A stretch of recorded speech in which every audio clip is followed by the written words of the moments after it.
Hello there everyone, all my subscribers.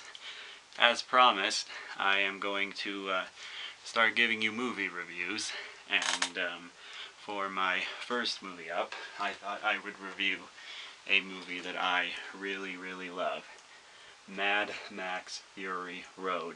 This is an incredible movie, by far a landmark of the action movie genre.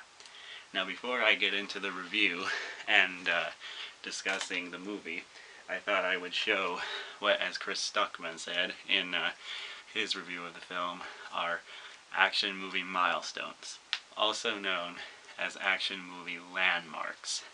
So, anyway, here's a few examples of them. He said some of these in his video. I agree with them, but I felt like he left a few out. So, here is his first one that he said.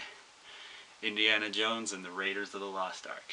Great movie, by far one of my favorite action movie heroes, right next to Mad Max.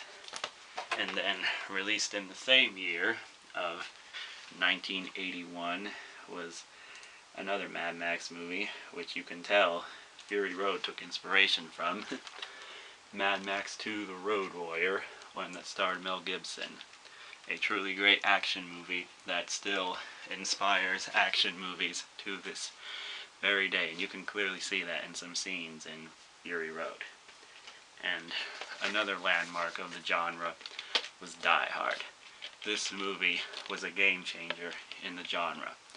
And by far it was a huge game changer, making John McClane an average everyday man, when action movie stars in this era were always known as being big, muscular guys.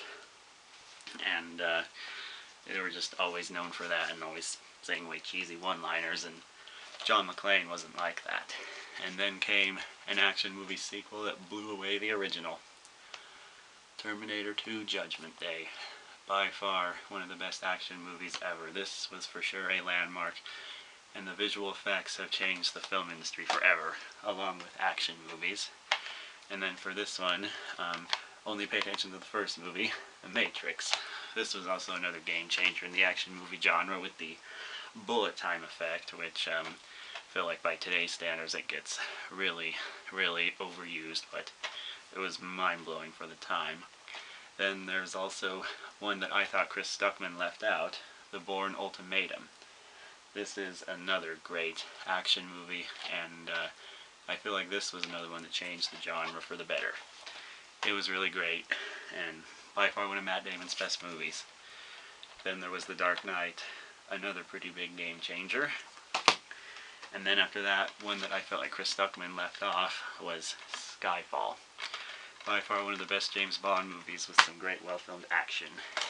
Then The Avengers, and one movie that came out a few months after Fury Road, Mission Impossible: Rogue Nation. So, anyway, talking from this video onwards to the actual movie, Mad Max Fury Road was a really great movie. It did everything a great action movie should have, and just, it was awesome. And it had many iconic moments in it, like this one of Max being attached to the car. This was a really great scene in the film, and I really loved it. It was by far one of the best. And one of the best characters in the movie was Furiosa. She was really good as well. I thought she kicked a lot of ass, and by far one of the best female protagonists in action movies yet. And the wives here were pretty cool too. I liked how they weren't the typical damsel in distress that you see in a lot of action movies, especially in today's action movies. And the villain here, Immortan Joe, he was really threatening, and he was somebody who you did not want to mess with. And he was great and had one of the best lines in the film, "Mediocre." One of my favorite lines that I love to say a lot, especially when something isn't going the way I hoped it would. And then Knox was a good side character, played by Nicholas Hoult, who had another really great line, "What a great day! What a lovely day!" And also, after him, there was also this guy playing a guitar while in the movie, and it was really awesome. And here's a little excerpt from the soundtrack by Junkie XL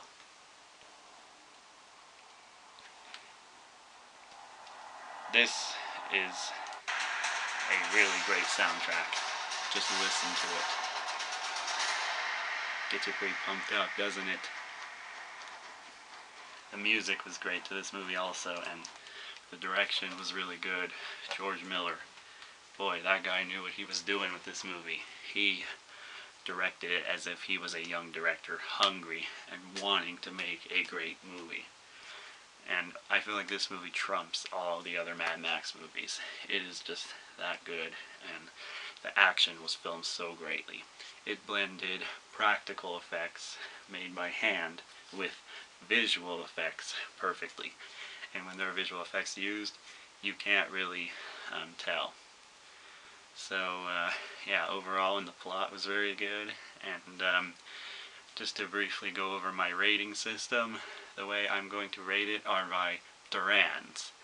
And 5 Durans best, 4 Durans second best, 3 Durans okay, 2 Durans lower side, 1 Duran not so good, and 0 Durans awful. I did not love the movie. However, this movie gets all 5 Durans. Great movie, masterpiece.